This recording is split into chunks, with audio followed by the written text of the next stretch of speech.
시겠습니다.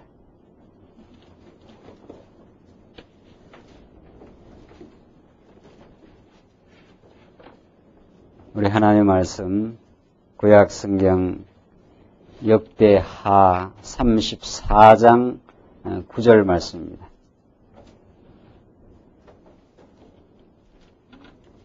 예, 8절부터 보시겠습니다. 34장 8절부터 찾으신 줄 알고 봉독드리겠습니다. 요시야가 위에 있은 지 18년에 그 땅과 전을 정결케 하기를 마치고 그 하나님 여호와의 전을 수리하려 하여 아살랴의 아들 사반과 부윤 마아세야와 서기관 요아하스의 아들 요아를 보낸지라. 저희가 대제사장 hil기야에게 나아가 전에 하나님의 전에 연보한 돈을 저에게 붙이니 이 돈은 문을 지키는 레위 사람이 므낫세와 에브라임과 남아있는 이스라엘 사람과 온 유다와 베냐민과 예루살렘 거민들에게서 거둔 것이라. 그 돈을 여호와의 전 역사를 감독하는 자의 손에 붙이니 저희가 여호와의 전에 있는 공장에게 주어 그 전을 수리하게 하되 곧 목수와 건축하는 자에게 붙여 다듬은 돌과 연접하는 나무를 사며 유다 왕들이 흘어버린 전들을 위하여 들보를 만들게 하며 그 사람들이 진실이 그 일을 하니라. 우선 12절 초반까지 봉독드렸습니다. 우리는 지금 역대기상 하에 전개되는 다윗 왕조를 계승시켜 가시는 신실하신 여호와 하나님에 관한 진리의 말씀을 지금 확인하고 있습니다. 이제 역대기상 여러 달 동안 우리가 공부를 해왔는데 이제 마지막 부분을 우리가 지금 정리해 가도록 하겠습니다. 역대기상은 하나님께서 다윗 왕조를 수립하시고 역대기 하에서는 수립한 다윗 왕조를 계승하시기 위하여 남쪽 유다 백성들, 특히 유다 왕들이 하나님을 떠나서 우상을 섬기고 때로는 이방 열왕들을 더 의지하는 범죄 가운데 빠져 있지만은 그때마다 하나님께서는 그들을 보호하시고 그들의 어리석음에도 불구하고 하나님이 이미 아브라함과 맺은 언약대로 또 가까이는 다윗과 맺은 언약대로 그 나라를 지키고 계승해 가시는 여호와 하나님이시라는 것을 우리가 살펴가고 있습니다. 이런 구약에 나타난 계시는 장차 메시아에게 적중되어서 그리스도 안에 살아가는 하나님의 백성, 오늘 교회로 하여금 하나님께서 부단히 우리가 때때로 하나님 떠나 살기도 하고 하나님보다도 이 세상을 더욱 사랑하고 자신의 영광을 더욱 소중히 여기는 어리석음과 타락의 삶을 우리가 살 때가 참으로 많지만 하나님은 그리스도 안에 맺은 언약대로 언제나 우리를 신실하게 붙들어 가시는 우리 하나님이라는 사실, 우리 아버지라는 사실을 이 본문의 말씀이 우리들에게 너무도 생생하게 증거해 줍니다. 우리가 이제 역대기상 아마 다음 시간에는 총정리를 이제 하게 되기 때문에 오늘 우리가 본문의 말씀, 우리 다음 시간 본문의 말씀을 여러분과 제가 잘 정리함으로 이제 역대기상하 여러 달 동안 공부해온 내용의 그 핵심을, 그 복음의 그 본질을 우리가 잘 깨닫는 것이 우리가 이 거칠고 험한 세상, 죄악의 몸을 입고 살기 때문에 불가피하게 어쩔 수 없이 우리가 원치 아니하는 범죄 가운데 살 때 이 본문의 말씀이 참으로 생생한 소망의 메시지로 우리에게 다가올 수가 있습니다. 우리는 지금 이제 마지막 다윗 왕조 바벨론 붙잡혀 가기 직전의 지금 역사를 지금 살피는데 히스기야를 통해서 대대적인 개혁이 일어났지만은 그 아들 므낫세와 아몬 시대에 여전히 또 범죄의 역사가 일어납니다. 오늘 우리가 공부하는 34장 이 본문 말씀은 므낫세와 아몬의 그 타락상, 그렇게도 어리석게 열방보다도 므낫세가 더욱 심한 악을 행해서 하나님이 그들을 바벨론으로 끌려가서 한번 혼을 내시고 다시 돌아오게 하는 역사, 그 아들 아몬이 거듭 범죄하는 역사를 거쳐 오늘 본문은 요시야 왕이라고 하는 바벨론 이제 포로 직전에 요시야의 새로운 그 혁신의 내용을 우리가 공부하면서 하나님께서 붙들어 주시면은 이렇게 나라가 하나님 중심으로 건전하게 살기도 하고, 하나님께서 손을 놔버리면은 언제나 유다 백성들은 어리석음을 범할 수밖에 없는 그런 죄인들이라는 사실을 우리들에게 잘 보여줍니다. 오늘 요시야의 그 혁신의 내용을 우리가 살피는데, 우리 지난 시간 요시야 왕의 혁신 가운데 1절로 7절은 요시야가 왕으로 즉위해서 우상과 이방신들을 모조리 그 타파하는 내용, 우리 지난 시간 기억나십니까? 막 가루로 빻아서 그것을 제사 드린 자들의 무덤에 갖다 뿌리고 이렇게 해서 완전히 그 청결케 하는 역사, 그런 역사가 있은 다음에 더 놀라운 것은 오늘 봉독드린 8절 이하의 말씀은 이제 다 버려놓았던 성전을 수리하는 장면입니다. 그러니까 요시야가 대제사장 hil기야로 하여금 성전을 수리하는 장면, 이것이 왜 중요한가, 이걸 우리가 지금 아는 것이 이 본문의 말씀을 깨달아가는데 매우 중요합니다. 요시야가 그냥 성전 수리했다, 이러면 우리하고는 아무 상관이 없어요. 요시야를 우리가 보지도 못했고 구약 성전이 어떻게 생겼는지 그 뭐 좀 허물어진 거, 세월이 지나가면 허물어지게 돼 있는데 퇴락하는데 그걸 뭐 수리했다는 것이 도대체 무슨 의미인지, 그걸 우리가 전체 성경을 통해서 우리가 깨닫지 못하면은 그게 우리에게 그 생명의 말씀으로 다가오질 않습니다. 그러니까 한 시간 이렇게 강의를 해도 그냥 내한테 관심이 없는 거예요. 뭐 그랬는가 보다, 그냥 구약 역사가 그랬는가 보다 하지, 이 직접적으로 내 생명의 말씀으로 다가오질 않습니다. 자, 이것이 다가오게 되려면은 큰 그 흐름을 알아야 되는데, 하나님께서 아브라함에게 약속을 하셔서 나라를 지금 이루어 가신다고 했지 않습니까?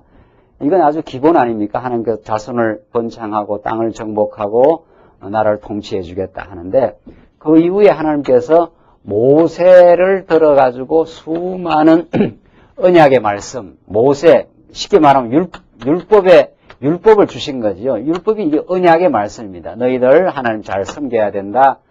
섬기는데 너희들을 범죄하면은 성전에 가서 이러이러한 제사를 드리고 이렇게 해라.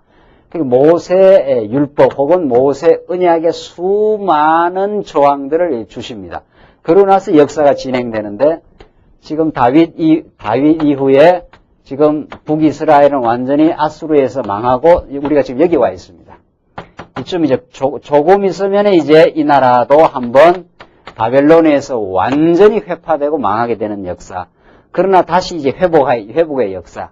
지금 우리가 지금 이 부분을 지금 배우고 있잖아요. 이 부분을. 그러니까 지금 도무지 역대기 상하를 우리가 공부하면서 지금 아브라함, 그리고 모세, 그리고 다윗 이후의 역사, 북이스라엘과 남쪽 유다의 이 갈라짐, 이런 전체의 구도 속에 오늘 바로 직전입니다. 요시야. 지금 멸망 얼마 이제 남지 않은 요 시점에 요시야가 성전을 지금 수리하는 장면이, 요 지금 맥락을 잡아야 이게 이제 무슨 구약에서 무슨 뜻을 가지고 있고, 구약으로만 또 끝나면 안 돼요. 우리는 구약과 신약이 어떤 책이라는 겁니까? 구약과 신약이 한 권이에요. 한 권으로 읽어야 돼요. 그러니까 왜 요시야 왕이 성전을 그렇게 힘을 들여가지고 온 백성들의 연보를 모아가지고 성전을 수리하는 그 일을 지금 감당하는가? 이것이 구약에서 밝혀져야 되고, 이것이 신약과 어떤 연관성을 가지고 있느냐를 통해서 하나님이 계시가 돼야, 그래야 우리는 정당하고 올바른 그 하나님에 대한 지식을 가질 수 있어요. 이게 무슨 말이냐 말이죠. 성전을 수리하는 게 왜 그렇게 중요한 일이기 때문에 요시야 왕이 아주 국책 사업으로 막 국가의 온 그 힘을 모아서 이 일을 지금 수리하면서 지금 일이 진행되느냐, 이게 중요한 거 아니에요? 자, 그러니까 하나님이 아브라함에게 약속하신 것은 이거는 반드시 이루어져요. 자손이 번창하고 그 가나안 땅을 정복하고 그 땅을 통치하게 되는데, 왜 하나님께서 모세에게 이 율법을 주어서 성전을 중심으로 이스라엘 백성 살아가도록 그렇게 이미 성전 제도를 주셨는가? 이게 중요해요. 그렇지 않아요?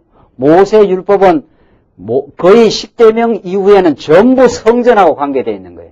그 제사 제도와 관계되어 있는 거죠. 제물은 어떤 걸 드리고 제사장은 어떤 옷을 입고 나가야 되고 성전은 이런 규빗 저런 규빗으로 어떻게 지어야 한다. 어디 가서 꼭 지어야 한다. 이게 성전 모세에 주신 율법의 내용입니다.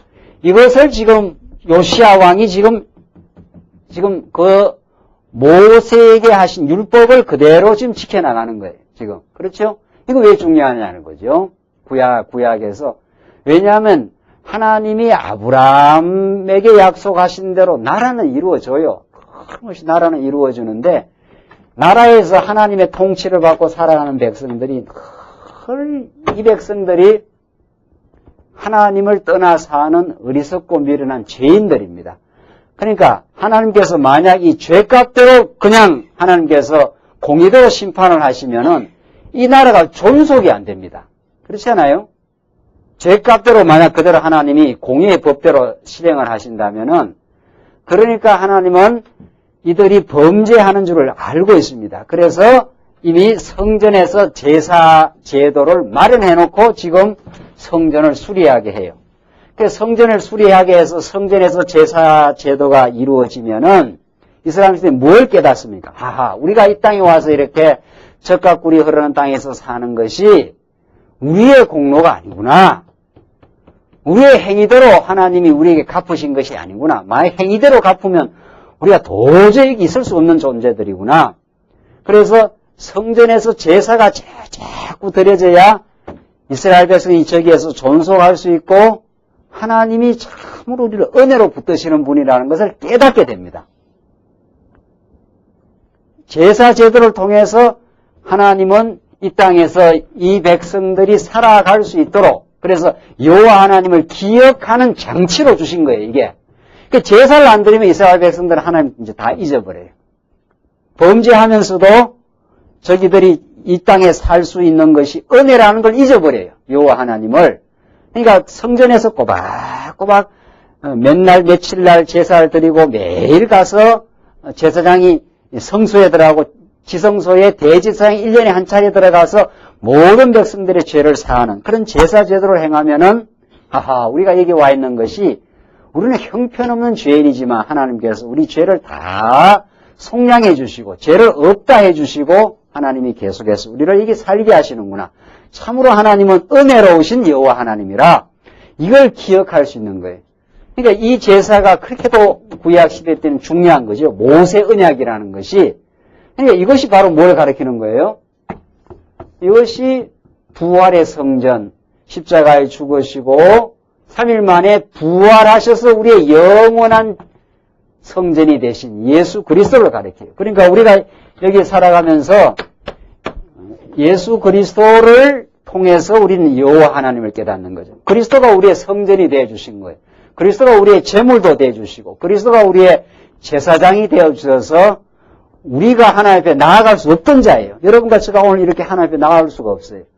예수 그리스도가 하나님 앞으로 성천하셔서 하나님 앞으로 나아가심으로 우리도 그 길을 따라 지금 나아가고 있는 중이에요. 그래서 그리스도를 늘 기억하라는 거예요. 그리스도를 생각하라는 거예요. 그 그리스도가 생각나면 우리는 하나님의 은혜를 우리는 드디어 생각할 수가 있는 거죠. 그래서 지금 성전 지금 수리 사건이 지금 그렇게도 중요한 이 시대의 중요한 일입니다. 그래서 9절 보시면 저희가 대제사장 hil기야에게 나아가 전에 여호와 하나님의 전에 연보한 돈을 저희에게 붙이니 이 돈은 문지기를 지키는 레위 사람이 므낫세와 에브라임과 남아있는 이스라엘 사람과 온 유다와 베냐민과 예루살렘 거민들에게서 거둔 것이라. 자, 돈을 쭉 연보를 지금 거둔 것이 있었습니다. 그 연보를 거둔 돈이 있어야 성전을 수리하는 수단으로 지금 쓰이는 거죠. 10절.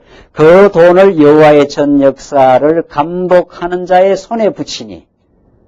여호와의 전 역사를 감독하는 자에게 이제 돈을 주었다는 거죠. 저희가 여호와의 전에 있는 공장에게 주어 그 전을 수리하게 하되 곧 목수와 건축하는 자에게 붙여 다듬은 돌과 연접하는 나무를 사며, 자, 돈이 있어야 이런 다듬은 돌, 연접하는 나무, 연결하는 나무죠. 이런 것들을 사가지고 유다 왕들이 헐어버린 전들을 위하여 들보를 만들게 하며 그 사람들이 진실이 그 일을 하니라. 그 감독은 레위 사람 곧 무라리 자손 중 야핫과 오바다요 그핫 자손 중 스가랴와 무슬람이라. 다 그 일을 주장하고 더 음악에 익숙한 레위 사람들이 함께 하였으며, 자, 여러 사람들이 나오죠. 건축하는 사람, 감독자, 음악에 익숙한 사람, 이게 전부 성전에서 지금 일하는 사람들입니다. 13절, 저희가 또 담보하는 자를 관할하며 범백 공장을 동독하고 어떤 레위 사람은 서기와 관리와 문지기가 되었더라. 자, 일을 담보하는 사람들. 그래서 또 서기와 관리와 문지기도 필요하고, 이렇게 해서 성전을 수리하고 성전에서 일하는 사람들을 지금 독려를 해가지고 그 대제사장 hil기야가 그리고 또 그 모든 일을 감독하는 사람에게 연못돈을 줘가지고 다듬은 돌을 사게 하고 연접하는 나무를 사들여가지고 그것으로 흘러버린 성전을 지금 지어가는 그 일을 지금 진행을 하고 있는 거죠. 이것이 이 마지막 남쪽 유다 왕의 이제 마지막 바벨론으로 잡혀가기 직전에 남은 이제 혁신적인 모습입니다. 이게 얼마나 그 소중한 그 역사인지 모르는 거죠.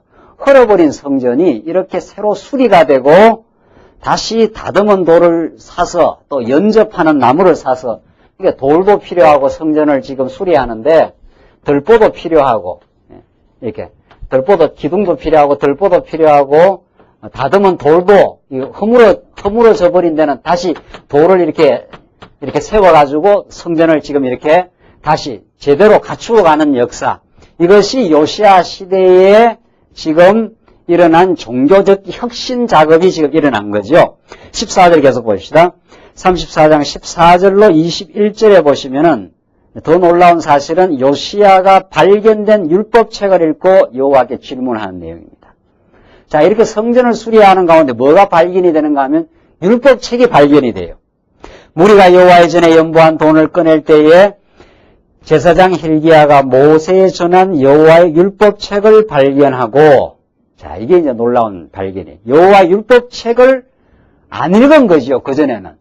그게 다 그냥 하나님의 율법책, 이 언약의 말씀을 안 읽다가 성전을 수리하면서 연보한 돈을 꺼내다가 율법책이 있는 것을 지금 발견한 겁니다. 15절, 서기관 사반에게 일러 가로되 내가 여호와의 전에서 율법책을 발견하였노라 하고 그 책을 사반에게 주며 사반이 책을 가지고 왕에게 나아가서 복명하여 가로되 왕께서 종들에게 명하신 것을 종들이 다 준행하였나이다. 또 여호와의 전에 있던 돈을 붙여서 감독자와 공장의 손에 붙였나이다 하고 서기관 사반이 또 왕에게 고하여 가로되 제사장 hil기야가 내게 책을 주더이다 하고 사반이 왕의 앞에서 읽으매 왕이 율법의 말씀을 듣자 곧 자기 옷을 뭐라 그랬습니까? 찢더라. 자, 이걸 발견한 거예요. 모세의 율법책을 발견한 거예요. 여기에는 하나님의 십계명도 들어있고 하나님만 섬기라고 하는 말씀도 있고 또 그것을 범했을 때는 어떤 규례를 지켜서 제사를 지키라는 말씀도 있고 또 너희들이 이 말씀을 어겼을 때는 지키게 되면은 복을 받기도 하지만은 못 지켰을 때 그때는 온 이방 땅으로 다 흩어져 가지고 하나님의 무서운 저주가 일어난다. 이런 말씀도 있고 그러나 다시 또 때가 되면 다시 회복된다는 말씀도 있고 이게 다 율법책에 있는 말씀. 이걸 쭉 읽고 나니까 요시야 왕이 옷을 찢으면서 그들의 모든 역대 왕들의 죄악 그것을 이제 깨닫고 지금 하나님 앞에 지금 깜짝 놀라는 장면이죠. 20절 계속 보입시다. 왕이 hil기야와 사반의 아들 아히감과 미가의 아들 압돈과 서기관 사반과 왕의 시신 아사야에게 명하여 가로되 너희는 가서 나와 및 이스라엘과 유다의 남은 자를 위하여 이 발견한 책의 말씀에 대하여 여호와께 물으라. 우리 열조가 여호와의 말씀을 지키지 아니하고 이 책에 기록된 모든 것을 준행치 아니하였으므로 여호와께서 우리에게 쏟으신 진노가 크도다. 지금 요시야 왕이 지금 율법책을 발견하고는 우리 열조의 왕들이 열조가 얼마나 이 긴 시간 동안 다윗 이후 특히 솔로몬 이후 수백 년 동안 거듭 하나님을 떠나서 저 율법을 지키지 아니했다는 거죠. 율법을 지키는 것이 하나님 여호와를 기억하게 하는 장치인데 저 율법을 지키지 않고 제사를 드리지 않고 유월절도 드리지 않고 그냥 자기 마음대로 살아왔던 어리석은 죄악을 요시야가 지금 깨달은 거죠. 그래서 하나님께서 우리에게 쏟으신 진노가 크다. 또 앞으로도 하나님께서 이 진노를 하실 것이다. 이걸 깨닫고 지금 요시야가 이제 각성을 한 거죠. 22절 보십시다. 22절로 28절 훌다는 요시야가 죽은 후에 노를 쏟으실 것을 예고합니다. 요시야 당대에는 노를 쏟지 않지만 요시야가 죽은 다음에는 하나님께서 이 열조의 죄악을 간과하지 않고 반드시 그 죄악대로 그들에게 진노를 이제 부으실 것이라는 거죠. 22절 보십시다. 이에 hil기야와 왕의 보낸 사람들이 여선지자 훌다에게로 나아가니 저는 하스라의 손자 독하스의 아들 예복을 주관하는 살룸의 아내라. 예루살렘 둘째 구역에 거하였더라. 저희가 그에게 이 뜻으로 고하매. 자, 지금 이렇게 율법책이 발견되었으니까 이것이 지금 어떤 의미를 가지고 어떤 뜻이 있습니까? 라고 선지자한테 지금 물은 거예요. 여선지자 훌다에게. 그러니까 23절 보십시다. 훌다가 저희에게 이르되 이스라엘 하나님 여호와의 말씀으로 너희는 너희를 내게 보낸 사람에게 고하기를 여호와의 말씀이 내가 이곳과 그 거민에게 재앙을 내리되 했지 않습니까? 이 백성들이 얼마나 하나님을 떠나 살았는지 모르기 때문에 하나님 말씀이 이제 율법의 말씀대로 재앙을 내리겠다는 거예요. 곧 유다왕 앞에서 읽은 책에 기록된 모든 저주대로 하리니. 자, 특히 이제 모세의 마지막 모압 언약이 특히 그렇죠. 너희들이 만약에 하나님을 떠나게 될 때, 떠나게 될 때, 이 책에서 나가도 들어가도 너희들은 이 저주를 받게 된다. 하나님을 떠나게 될 때. 이게 모세의 예언적인 언약으로 그렇게 되어 있습니다. 이게 이제 중요한 것은 떠나게 될 때라는 거예요. 떠나게 될 때. 그러니까 하나님은 이미 모세에게 예언적으로 언약을 하시되 이런 여러 가지 내용을 주셨는데 앞으로 너희들이 여기 들어가서 배부르고 살찌게 되면은 음란하듯 이방신을 섬기게 될 것을 아셔요, 하나님이. 음란하듯 하나님을 떠나게 살 걸 알고 떠나면은 너희들에게 이 책에 기록된 대로 하나님이 저주를 하겠다. 이렇게 돼 있어요. 자, 그러니까 오늘 이 본문의 말씀만 딱 읽으면은 이 본문의 말씀이 이제 무서운 말씀이 되는 거예요. 그래서 여러분과 제가 오늘 이 성경 역대기 상하 요거 지금 34장 이제 조금 더 나가면 35장 요 지금 부분을 공부하고 있지 않아요? 이 부분을 아무리 분석하고 아무리 그냥 정신을 우리가 들여가지고 공부를 해도 올바른 하나님을 우리가 깨닫는다는 것은 바다 속에 들어가서 바늘 하나 찾는 거나 마찬가지예요. 그 찾을 수가 없는 거예요. 여러분들 태평양 바다에 바늘이 하나 떨어졌는데 여기 가서 뛰어들어가서 찾으라 하면은 뭐 찾겠어요? 그럼 찾을 수가 없는 거예요. 성경 그러니까 부분 읽어놓고 이렇게 오늘 요 부분 요시야 왕이 성전을 수리하다가 뭘 발견했어요? 율법책을 발견하니까 율법책 보니까 하나님 떠나 살게 될 때 하나님께서 온갖 이 책에 나타난 저주를 다 퍼붓는다. 지금 그래서 훌다가 그 말을 지금 해주고 있는 거예요. 여기서 우리가 뭘 깨닫겠어요? 이 성경을 깨닫고. 그러면 벌써 성도님들은 오늘 제가 여기까지만 이렇게 설교를 하고 처음 이 전체 줄거리를 모르면, 전체 성경의 복음의 내용을 모르면, 하나님 떠나 살면은 어떻게 된다? 저주가 오는구나. 그 말밖에 더 하겠어요. 지금 이 본문의 말씀 속에서 요 본문만을 읽고 지금 성경을 해석한다 하면. 그런데 우리는 지금 역대기 상하 요 본문 읽고 해석을 하지만 항상 어떤 구도 속에서 해석한다는 겁니까? 성경 창세기부터 아브라함에게 약속한 그 약속 전체의 내용을 통해서 그 다음에 이 구약의 모든 내용이 뭐라고요? 메시아에 대한 뭐예요? 예? 하셔야죠. 메시아에 대한 언약 혹은 언약의 말씀이라는 이 전체 성경의 해석의 틀을 알고 지금 이 본문을 지금 읽어 나가는 거죠. 그렇죠? 이런 구도를 가지고 이 본문에 접근하는 거하고 이런 전체 구도가 없이 이 본문을 그냥 쭉쭉 읽어 나가면은 아무리 많이 읽어봐야 33장, 34장 우리가 읽게 되는데 여기서 어떻게 깨닫느냐 이 말이죠. 하나님 떠나 살 때 하나님이 저주를 퍼붓는구나. 그런데 요시야 왕은 지금 깨닫고 막 하나님 앞에 지금 자기 잘못을 깨달은 거 아니에요? 자기 잘못, 열조의 잘못 깨달으니까 요시야 왕 시대 때는 하나님께서 저주를 피해 나가요. 그러나 그 뒤에는 반드시 저주가 오거든요. 그래서 그 저주의 내용이 뭡니까? 이스라엘 백성들이 저주의 내용이 어디로 잡혀가는 거? 바벨론 잡혀가는 거예요. 바벨론. 이 바벨론이 와서 남쪽 유다를 회파한 것은 이스라엘 역사 이래의 최대의 비극의 역사예요. 이건 세워진 성전과 나라가 완전히 깡그리 그냥 쑥대밭이 되는 거거든요. 이 저주가 임한다 이 말입니다. 지금 요시야 왕 너는 너는 면해준다. 그러나 너 당대에는 없지만 그 뒤에는 온다. 그렇게 지금 역대기 상하가 끝나요. 조금 이제 우리 다음 마지막 시간 가면은 그렇게 진짜 느부갓네살이 와서 그냥 완전히 회파를 해버려요. 그런데 역대기 상하 마지막에 가면은 고레스 왕 시대를 말하면서 회파돼서 70년 동안 여기가 완전히 황무지가 됩니다. 70년 동안 여러분들 나라가 한번 무너져가지고 70년을 그냥 이렇게 놔두면 어떻게 되는 거예요? 저희 집이 아파트에 살다가 또 그냥 저기 아파트 말고 밑으로 가자 그래가지고 밑에 그 집을 샀지 않았어요?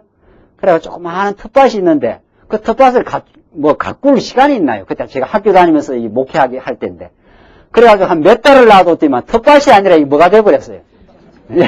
잡초밭이 돼버리더라고요. 그러니까 집 아무나 사는 게 아니더라고요. 집을 아무나 관리하는 것도 아니에요. 우리 같은 사람은 그냥 아파트에서 들어가서 잠이나 자고 나와서 작업해야 되지. 그 집을 텃밭이라 가꾸려면은 시간 여유도 있어야 되고, 그걸 관리할 수 있는, 마음도 있어야 되고, 그 집이 한두 달 지나니까 집이 이게 텃밭이 아니라 이거 쑥대밭이 됐어요, 쑥대밭이. 그러니까 몇 달을 그래도 그런데 70년을 놔두면 이게 완전히 황무지가 되어버립니다. 완전히. 그래서 이 바벨론 시대는 이스라엘 역사 가운데 최대의 비극이고 하나님이 아주 그냥 나라가 다시는 회복될 수 없는 지경으로 만들어버려요. 그래서 다 끝났어요. 나라는 다 끝났어요. 70년이 지나버렸으니까. 그래서 느헤미야가 나중에 그 비복을 듣지 않습니까? 이거 다 잡혀가가지고 있어요. 그럼 뭐 돌아올 수 없는 거죠. 느헤미야가 어떻게 해서 이쪽 소식을 들으니까 완전히 황무지가 됐다는 거예요. 그래서 느헤미야가 울면서 하나님 앞에 기도하는 장면이 느헤미야 때 나오는 말씀이에요. 자, 그러니까 오늘 이 말씀을 보시면 이 말씀의 핵심은 뭐냐 하면은 너희들이 열조에 다 하나님 떠나서 살아서 모세의 예언대로 너희들 다 망한다. 그 말이에요. 그럼 뭘 깨닫겠어요? 그러면 우리가 범죄하면은 하나님께서 다 망한다는 이야기를 지금 하려고 하는 건지, 그게 참 답답한 이야기예요. 이 말씀을 보면은, 이 성경만을 보면은. 그렇지 않아요? 조금 더 읽고 여러분들 뭐라고 해석해야 되는가 여러분이 한번 판단을 해보십시오. 자, 24절 읽은 책에 기록된 모든 저주대로 하리니, 하나님 저주 내리겠다는 거죠. 25절. 이는 이 백성이 나를 버리고 왜 그 하나님께서 저주를 하느냐 하면, 왜냐하면 아닙니까? 이 백성이 나를 버리고 다른 신에게 분향하며 그 손의 모든 소위로 나의 노를 격발하였음이라. 그러므로 나의 노를 이곳에 소돔에 끄지지 아니하리라 하라 하셨느니라. 하나님이 한번 이제 진노를 쏟으면 끄지지도 않는다는 거예요. 그 노가. 26절. 너희를 보내어 여호와께 묻게 한 유다 왕에게는 너희가 이렇게 구하라. 이스라엘 하나님 여호와의 말씀이 내가 들은 말을 의논컨대 내가 이곳과 그 거민을 가리켜 말한 것을 내가 듣고 마음이 연하여 부드러워져서 이 말이에요. 하나님 앞 곧 내 앞에서 겸비하여 옷을 찢고 통곡하였으므로 나도 내 말을 들었노라. 여호와가 말하였느니라. 그러므로 내가 너로 너희 열조에게 돌아가서 평안히 묘실에 들어가게 하리니 내가 이곳과 그 거민에게 내리는 모든 재앙을 내가 눈으로 보지 못하리라 하셨느니라. 사자들이 왕에게 복명하니라. 그대로 지금 선지자에게 한 말을 말한 거예요. 그러니까 너 요시야 왕은 이 지금 율법체계에 나타난 하나님의 뜻을 깨닫고는 아이고 큰일 났구나 하고 요시야가 지금 막 옷을 찢고 지금 통에 자복을 하는 거 아닙니까? 큰일 났구나.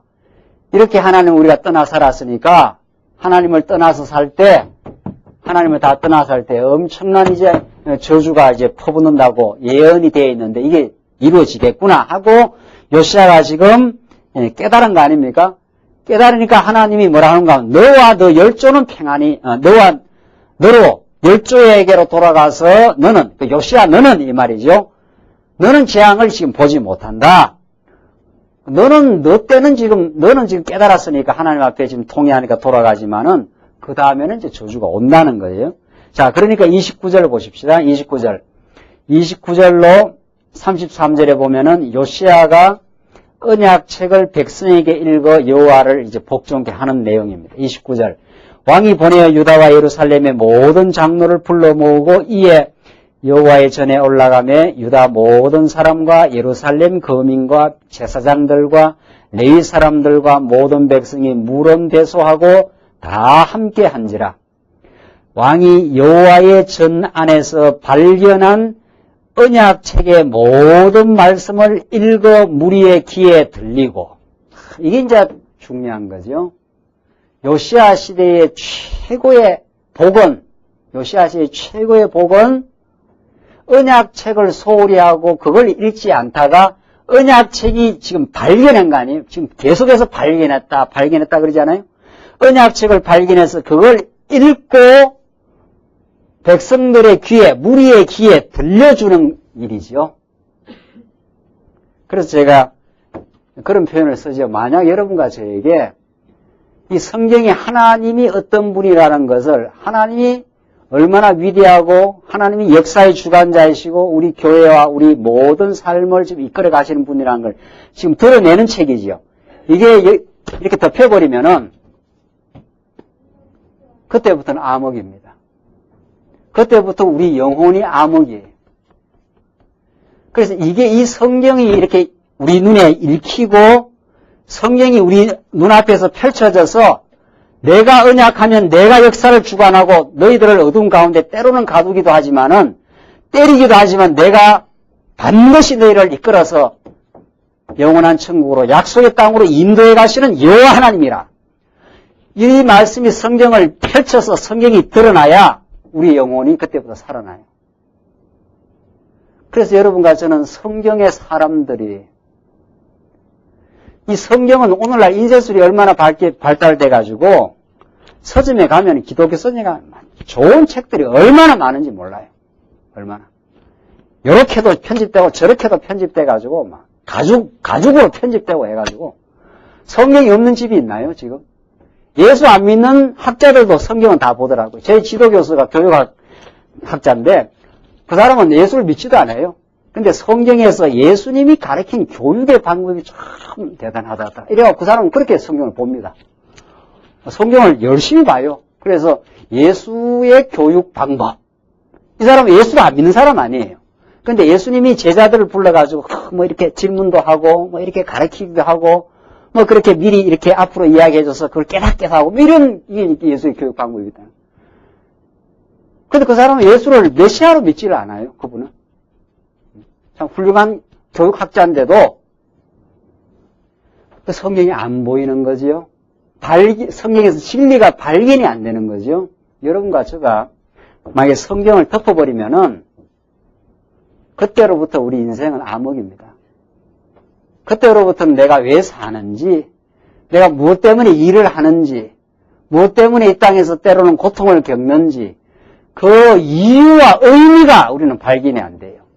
그 요시야 왕 시대에게 하나님께 주신 놀라운 복은 이걸 지금 언약책을 발견하고 하나님의 뜻을 깨닫는 거예요, 지금. 그래서 여러분과 제가 오늘 이 본문의 말씀을 지금 읽어나가면서 도대체 하나님이 어떤 분이고 메시아가 어떤 존재고 그가 우리를 향하는 뜻이 무엇이라는 것이 깨달아지는 것은 놀라운 복입니다. 아무에게나 성경이 이렇게 읽혀지고 깨달아지는 말씀이 아니에요. 이게. 그러니까 제가 이렇게 매주 나와서 말씀을 들으니까 그냥 뭐 내가 이렇게 열심히 들으니까 말씀이 들리는가 보다. 그게 아니라는 거 아니에요. 우리 말씀 운동에서 얼마나 거쳐간 사람도 많고 아예 말씀 운동을 접해보지 못한 사람도 많고 그러니까 하나님은 이 시대에 요시야 시대처럼 우리들에게 성경을 지금 펼쳐서 성경 어디에서라도 하나님이 지금 살아계셔서 우리를 좀 주관해 가시고 메시아를 보내서 우리를 영원한 천국으로 인도해 가신다는 걸 지금 우리에게 시간 우리에게 들려주는 게 이게 복이에요. 그래야 우리가 이 땅에서 겪는 모든 일의 의미가 지금 발견이 됩니다. 깨달아져요. 우리의 잘못도 깨달아지고 잘못을 하나님께서 우리가 잘못하긴 하지만은 그래도 하나님이 또 용서해 주시고 우리를 보호해 가신다고 하는 생생한 음성이 지금 들려져요. 그래서 요시야가 자기도 깨달을 뿐만 아니라 이 모든 말씀을 읽어 무리들의 귀에 들려주는 지금 말씀을 하고 있어요. 그렇구나. 우리가 참 어리석었구나. 하나님이 그렇게 여호와 되셔서 우리를 그렇게 보호하시고 우리 나라를 인도해 가시는데도 우리는 늘상 이렇게 빗나갔었구나. 그래서 우리가 하나님으로부터 저주받아 마땅한 존재들이구나. 그걸 지금 깨닫는 거죠. 요시야 왕 시대는 저 저주는 이제 일단은 피해가요. 지금. 그래서 31절을 보십시다. 왕이 자기 처소에 서서 여호와 앞에서 언약을 세우되 마음을 다하고 성품을 다하여 여호와를 순종하고 그 계명과 법도와 율례를 지켜 이 책에 기록된 언약의 말씀을 이루리라 하고 자, 그 책에 계명도 기록되어 있고 법도도 있고 율례도 있고 범죄했을 때 이런 법도를 따라서 하는 게 제사 드리러 나아가라 모든 게 들어있는데 그걸 전부 이제 이루겠다. 왕이 지금 그렇게 율법을 지금 깨닫고 지금 준행하는 거죠. 32절 예루살렘과 베냐민에 있는 자들로 다 이에 참가하게 하며 막 모든 사람을 다 불러 모아요. 예루살렘, 베냐민 막 일대 백성들을 지금 다 불러 모으는 거죠. 예루살렘 거민이 하나님 곧 그 열조의 하나님의 언약을 쫓으니라. 자, 이 말씀을 막 지금 전해주니까 예루살렘 거민들이 그 열조의 하나님의 언약을 지금 쫓게 되는 역사가 지금 일어난 거죠. 33절 이와 같이 요시야가 이스라엘 자손에게 속한 모든 땅에서 가증한 것을 다 제하여 버리고 이스라엘의 모든 사람으로 그 하나님 여호와를 섬기게 하였으므로 하나님 다 떠나 살다가 율법책을 보고는 깜짝 놀라가지고 하하 이거 하나님께로 돌아가야 되겠구나. 그렇게 해서 이제 하나님을 섬기는 일이 지금 대대적으로 일어난 거죠. 섬기게 하였으므로 요시야가 사는 날에 백성이 그 열조의 하나님 여호와께 복종하고 떠나지 아니하였더라. 이게 요시야 시대에 일어난 대대적인 지금 개혁입니다. 자, 이 대대적인 개혁은 요시야가 위대해서 생긴 것도 아니고 하나님께서 성전 속에 있었던 언약의 말씀을 발견케 해가지고 언약의 말씀을 듣고 요시야가 마음을 찢은 거 아니에요? 옷을 찢은 거죠. 우리가 지금 잘못했구나. 이렇게 하나님을 떠나서 우리가 살았구나.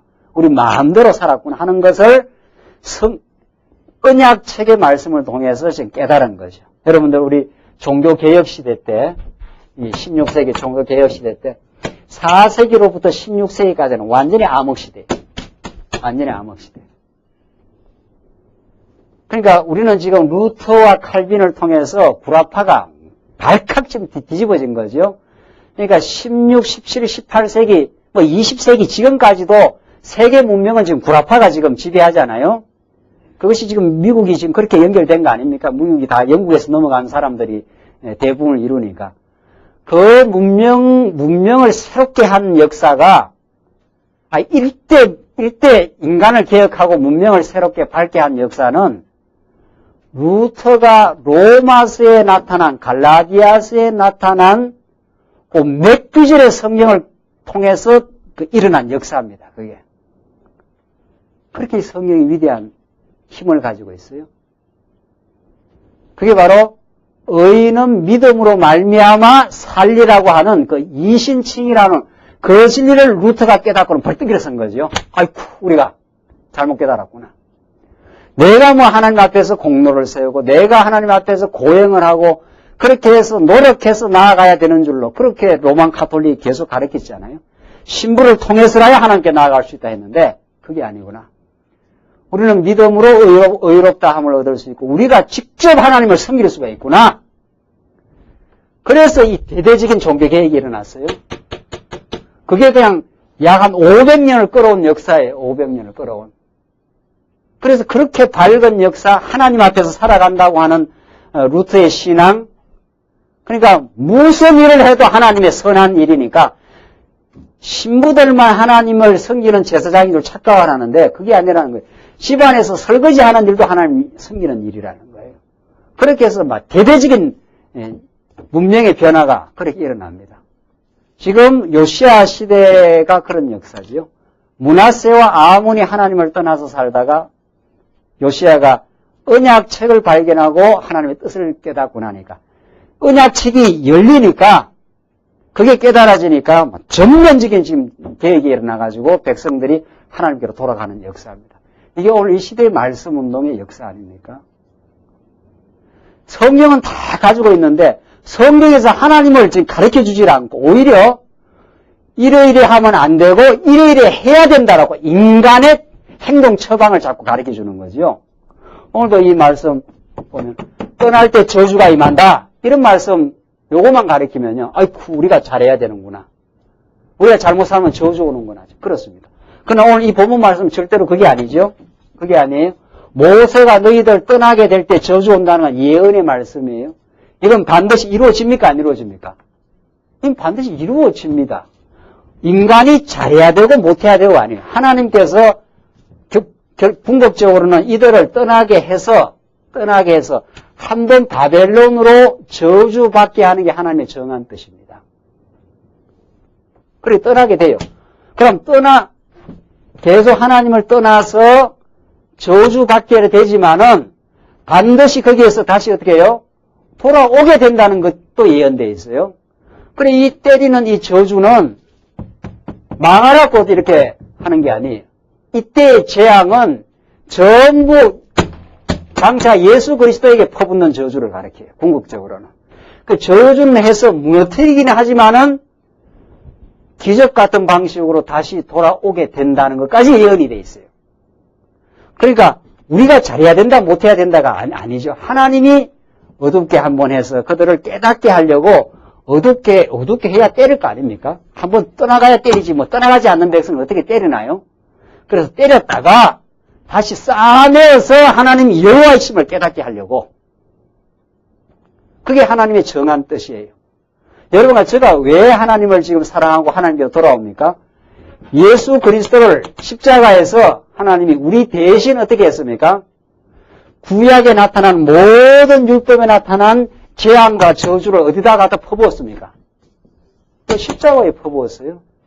그래서 하늘도 놀라고 땅도 다 놀랐어요. 십자가에 예수님이 돌아가실 때. 그렇게 해서 우리의 모든 죄를 도말하시고 예수님이 살아나셨어요. 이걸 지금 가르쳐요. 구약의 모든 내용은 그래서 여러분과 제가 저주를 이제 안 봐요. 다시는 저주가 없어요. 우리가 죄악대로 받아야 될 모든 저주를, 오늘 구약에 나타나는 이 모든 예언적인 저주를 예수님이 받으셔서 완전히 죄를 도말하고 우리를 이제는 하나님의 택한 백성으로 지금 삼아 가신다. 지금 그 말이거든요. 그래야 오늘 이 본문의 말씀이 해석되고 요시야가 돌아온다는 것도 이해가 되고 지금 요시야의 대대적인 개혁도 지금 이해가 되는 거죠.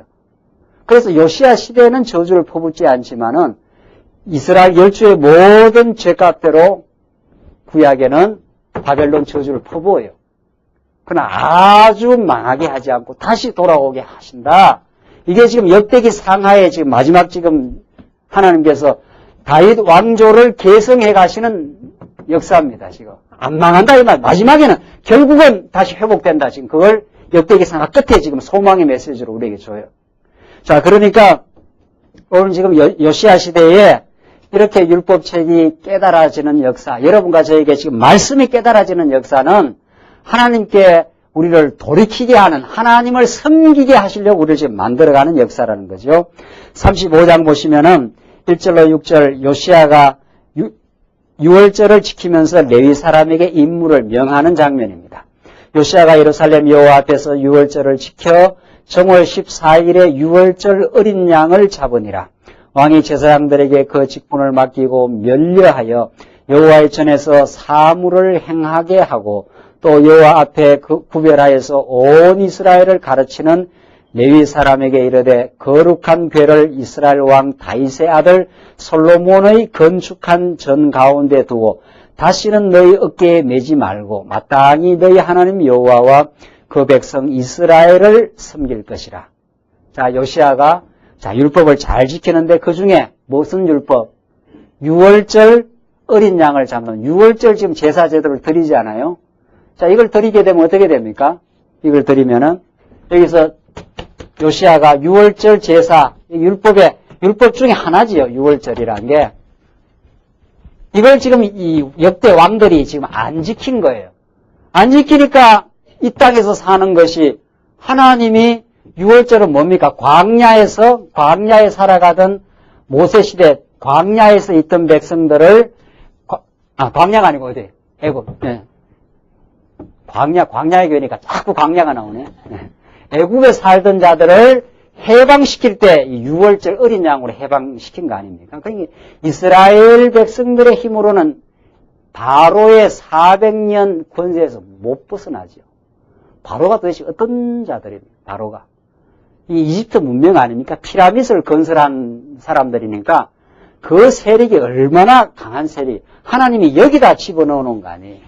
이게 죄입니다. 이게 죄악 권세예요. 그래서 하나님이 죄악 권세를 사용하십니다. 왜? 우리의 힘으로는 도저히 벗어날 수가 없고 예수 그리스도의 유월절 어린 양의 피로 이 애굽에서 건져져서 광야로 해방이 되고 광야에서 가나안 땅으로 들어온 거 아닙니까? 이 젖과 꿀이 흐르는 땅.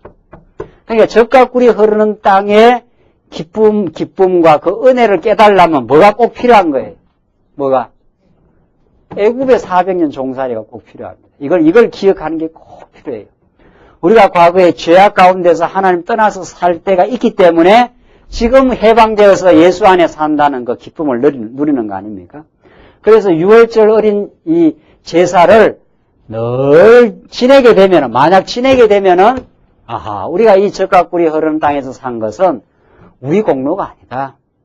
하나님 우리를 사랑하셔서 우리가 도저히 벗어날 수 없는데 나갈 때마다 바로가 붙들었지 않습니까? 또 마음이 강팍해져서 그들을 나가는 것 붙들고 또 나가는 것 붙들고 해서. 그러니까 나갈 수가 없어요. 10번이나 지금 반복을 하잖아요. 마지막에 바로가 항복한 것은 뭘로? 유월절 어린 양의 이 피값으로. 그래서 그 피가 묻어있는 이스라엘 백성들의 집은 다 죽음의 사자가 지나간 거예요. 지나간 거 아니? 피가 없는 곳에 전부 저주가 임해서 첫 새끼를 다 죽여버리니까, 그러니까 바로 항복한 거죠. 죄악 권세가 절대로 항복 안 합니다. 여러분과 제가 하나님의 말씀, 그리스도를 의지하냐고 진리의 말씀을 깨닫지 않은 우리가 도저히 옛 구습으로도 벗어날 수가 없어요. 그런 거거든요. 우리를 꼭 붙들고 있는 거거든요. 그러니까 원리적으로는 이미 벗어났고 우리는 원리적으로는 다 해방된 사람들이에요. 근데 하나님이 옛사람 가운데 좀 남겨두신 거지요. 지금도 싸워 나가라고 뭘로 싸우겠어요? 하나님의 말씀의 힘으로. 하나님의 말씀을 깨닫는 그 해방의 능력으로 우리가 점점 하나님을 섬기는 삶으로 살아가도록. 그래서 유월절을 지금 지키는 것은 그야말로 하나님 여호와를 기억하게 되는 가장 좋은 지금 장치죠.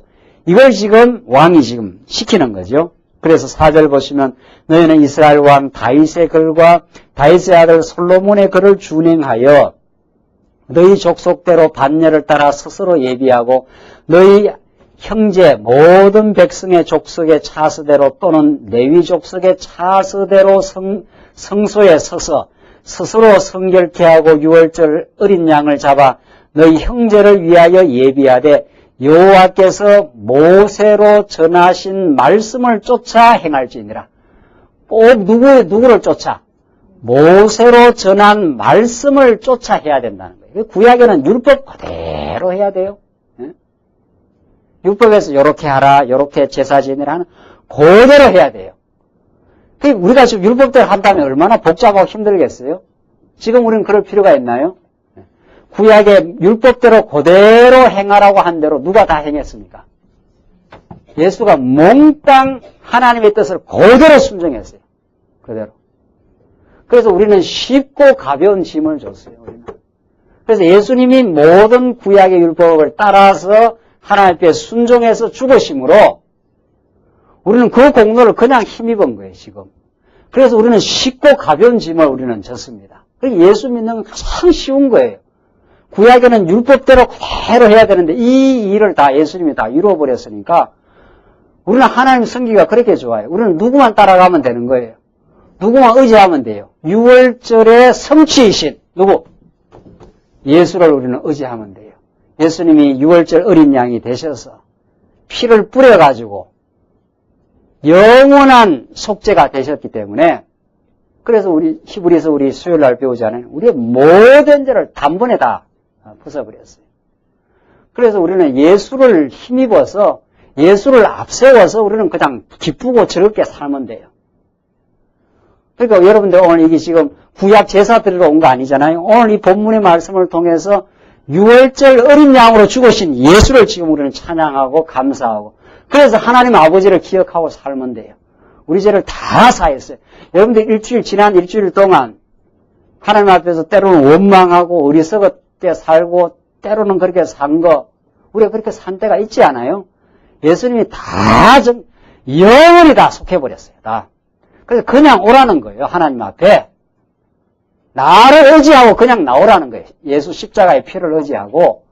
그래서 우리는 즐겁게 그냥 나오면 돼요. 하나님 아버지 내 모양을 보면은 하나님 앞에 나올 수 없는 존재지만 예수님이 다 정리를 해줬다고 우리는 믿고 이렇게 나올 수 있어서 감사하고 이제는 무거운 짐 지지 않고 즐겁게 신앙생활 할 수 있도록 감사합니다.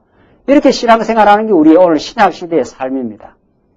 7절 보시면은 마지막 보시면은 7절로 9절 보시면은 요시야가 유월절의 제물을 백성들과 레위 사람들에게 이제 주는 내용입니다. 요시야가 그 모인 백성들에게 자기의 소유 양떼에서 어린 양과 어린 염소 3만과 수소 3천을 내어 유월절 제물로 주매. 이게 얼마나 많습니까? 우리 늘 구약에서 강조하는 내용이지만 제물이 염소가 3만 명이니까 맴맴하면서 3만 명이 모여서 보십시오. 이게 얼마나 많겠어요? 수소가 얼마예요? 3천이에요. 3천 마리쯤 있으면 얼마나 되는 겁니까? 뉴질랜드를 가니까 사람은 없고 뭐만 있어요? 양떼만 있더라고요. 양떼만. 근데 그것도 뭐 한 몇백 마리만 있어도 많아 보이는데 여기는 지금 몇 마리예요? 염소가 3만 마리니까 어마어마하게 많은 거죠. 이 많은 재물을 또 잡아서 드리고 또 잡아서 드리고 그런다는 거예요. 그러니까 오늘날 강단에서 자꾸 죄짓지 마십시오. 죄짓지 말고 사십시오. 이렇게 말하는데 그건 지금 복음이 아니죠. 그렇죠? 여러분과 저는 죄를 하도 많이 지어가지고 머리 끝에서 어떻게 해요? 발끝까지 머리 털부터 많습니다. 꽉 죄가 차 있어요. 꽉 차. 죄가. 언제 우리가 뭐 그렇게 하나님을 그렇게 잘 섬기나요? 이렇게 말씀 들을 때, 아이고, 우리 하나님이 우리를 사랑하시는 걸 깨닫지. 그냥 돌아가면은 어쩔 수 없이 우리는 하나님보다도 자기를 사랑하고, 자기 체면이 더 중요하고, 그런 존재들입니다. 죄를 뭐 더 짓고 말고나 할 거 없이, 그냥 죄악으로 그냥 꽉 차 있어요. 그 꽉 차 있는 게 여기서 자꾸 이렇게 드러나는 것 뿐이에요. 드러나는 거예요. 그 죄인으로 잉태해서 우리가 잉태해서 탄생할 때 그냥 죄로 가득히 그냥 가득 찬 존재들이에요. 그러니까 양떼를, 염소를 몇 마리나 드려야 되겠어요? 3만 마리를 드려야 되지 않겠어요? 또 잡아서 드리고 또 잡아서. 그러니까 막 그냥 성전에는 그냥 양과 염소 태워드리는 냄새가 막 그냥 계속 올라가는 거예요. 그게 구약시대 때 죄 사하는 방법입니다. 그게. 그러니까 죄가 많은 곳에 어떻다고요? 은혜가 너무도 넘쳐요. 그래서 우리는 그 복음을 의지하고 우리는 신앙생활을 해요. 그 죄를 짓지 말라가 아니에요. 죄가 많다는 걸 깨닫는 게 중요해요. 그 모든 죄를 예수님이 유월절 제물로 완전히 없애고 예수님의 공로로 우리가 애굽에서 죄악에서 광야로 지금 옮겨져 있어요. 그래서 가나안 땅으로 지금 가고 있는 중이에요. 우리는 다시는 애굽으로 가지를 못해요. 홍해 바다가 다 다시 덮여져 버렸어요. 우리는 죽으나 사나 지금 어디로 가고 있어요? 죽으나 사나 가나안 땅으로 지금 가고 있는 중에 훈련을 받고 있을 뿐이고, 또 하나님이 남겨놓은 옛사람 때문에 좀 괴로움이 있을 뿐입니다. 그러나 그 괴로움도 훈련과 연단의 과정이고, 그것 때문에 우리가 더 말씀을 의지합니다. 그게 우리의 진리의 깨달음입니다. 우리가 참 이런 존재구나. 내 힘으로는 도저히 죄악을 이길 수가 없는 존재구나. 그래서 우리는 예수가 너무도 필요하구나.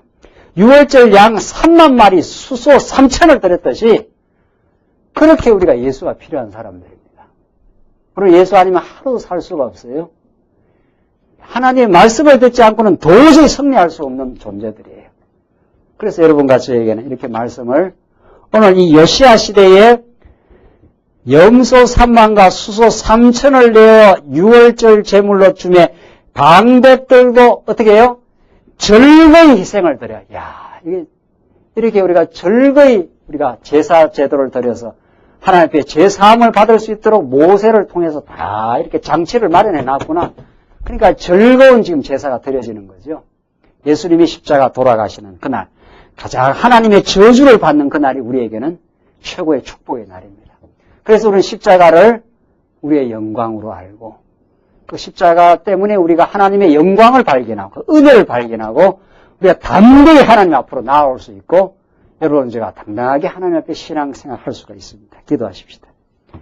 우리 자비하신 하나님 아버지, 우리가 얼마나 이스라엘 백성들처럼 하나님 떠나 살고 원망하고 하나님의 능력의 솜씨를 깨닫지 못하고 살아왔던 과거가 많지만 오늘도 우리를 불러주시고 저희들에게 하나님의 말씀 들려주셔서 참으로 이스라엘 백성들 그때그때마다 하나님 제사 제도를 통해서 용서해 주시고 그들의 나라를 지켜 계승하시는 우리 살아있는 여호와 하나님의 역사를 확인했습니다. 하나님 아버지, 우리의 죄악이 얼마나 많은지를 깨닫는 은혜를 베풀어 주셔서 이제는 우리 자신을 의지하지 말게 하시고 우리를 구원하시고 지금도 우리를 장악하시는 그리스도가 얼마나 우리를 사랑하시고 우리를 지금 붙들어 강권적으로 인도해 가심을 깨닫고 그 은혜에 저희들 눈을 뜨게 하시고 우리 하나님께 감사케 하시옵소서. 예수님 이름으로 기도하옵나이다. 아멘. 우리 찬송하십시다.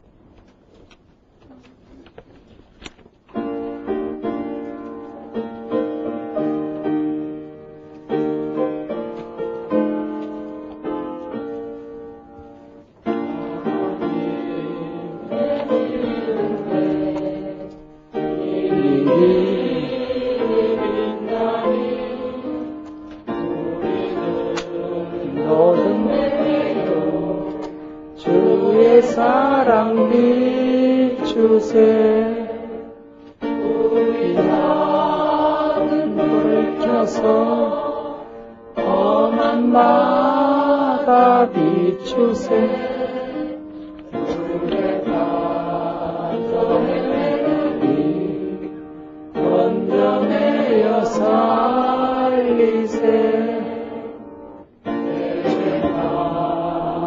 기뻐라고 성남물별 설렌다 너희 물길 없는 가고 찾는 불이 많구나 우리 작은 불을 켜서 험한 나라 비추세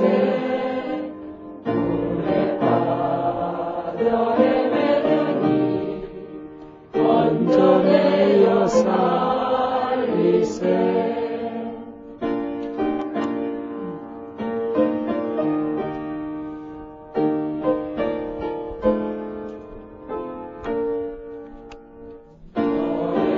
너희는 외로워라 거친 바다 비춰라 빛을 찾아 헤매느니 생명선에 건져라 우리 작은 불을 켜서 험한 바다 비추세 물에 빠져 헤매느니 건져내어 네, 우리 교회 소식 전해드리겠습니다. 오늘 5주차이기 때문에 속회장 회의가 2시에 유아실에서 모이도록 하겠습니다. 우리 지난 주간 광고한 대로 새신자 올해 등록하신 분들 우리 새신자 환영회를 갖도록 하겠습니다. 식사 후에 식사는 각자 숫자가 좀 많아서 식사는 그냥 각자 하시고 1시에 유아실에서 커피하고 다과하면서 우리 새신자 우리 교회 오셔서 소감이나 또 서로 인사들 나누시고 또 교제하는 시간 갖도록 하겠습니다. 행정위원 장로님하고 구역권사님들 같이 동석하셔서 좋은 시간 되시기 바랍니다. 1시 기억하시고 시간 미리 전해주시기 바랍니다. 성도대학 우리 지난 주간 개강 이제 가을 학기 새로 2학기 개강 시작했습니다. 이제 한 달에 2번씩 성도대학 하는데 기억하시고 같이 힘을 모아서 말씀 공부하시기 바랍니다. 우리 박정식 장정희 우리 박정희 형제 우리 이제 결혼 이번 토요일이 되겠습니다. 지난 주간 광고 드렸지만 기억하시고 평촌 병계역 마이웨딩홀 8층에서 결혼식을 하는데 성도님들 많이 참석하셔서 축하해 주시기 그렇게 바랍니다. 노예 소식 전해드리겠습니다. 로고신학연구원 중간 모임, 이제 본 모임이 9월 달에 있는데 중간 모임이 월화 인천 소망교회에서 있어서 제가 다녀오도록 하겠습니다. 로고스 신학원 및 장안중앙교회 성도대학도 이제 25일 지난주에 개강을 했습니다. 우리 교회는 우리 교회대로 한 달에 2번 하고 로고스 신학원 성도대학, 장안중앙교회 성도대학도 개강을 했습니다. 수요일 날. 성도의 시간 허락하시는 대로 우리 박 목사님 직강을 듣는 게 이제는 그렇게 긴 시간 남지 않은 걸로 우리가 알고 있는데 박 목사님 뭐 아직도 건강하셔서 강의를 하시겠지만은 직강 듣는 시간을 가능하면 많이 가지셔서 좋은 공부가 되시기 그렇게 바랍니다. 다른 소식 없으십니까? 오늘 새로운 분들도 나오신 건 같이 서로들 옆에 성도님들 돌아보시고 좀 인사도 나누시기 바랍니다. 예, 여러분. 예. 누가 나오셨는가 보시기도 하시고, 예. 예, 다 같이 우리 기도하십시다. 우리 자비하신 하나님 아버지, 우리에게 베푸신 은혜를 감사합니다. 저희들 참으로 광야 같은 세상이지만은 우리 하나님의 말씀 들려주시고 하나님이 우리를 애굽에서 언약대로 끄집어내시고 지금 광야 길을 거치면서 약속의 땅 가나안 땅으로 가는 길에 수많은 연단과 우리의 어리석음을 노출하지만 하나님 신실하게 하나님께서 우리를 다윗 왕국보다 더 우월하신 그리스도의 왕국, 교회의 지체로 삼아 지금 이끌어 가시고 인도해 가심을 생생하게 느끼게 하심을 감사합니다. 말씀 들려지는 대로 저희들 마음속에 우리 삶 속에 안착되게 하셔서 범사의 하나님 인정하며 감사하며 살게 하시옵소서. 예수님 이름으로 기도합니다. 아멘.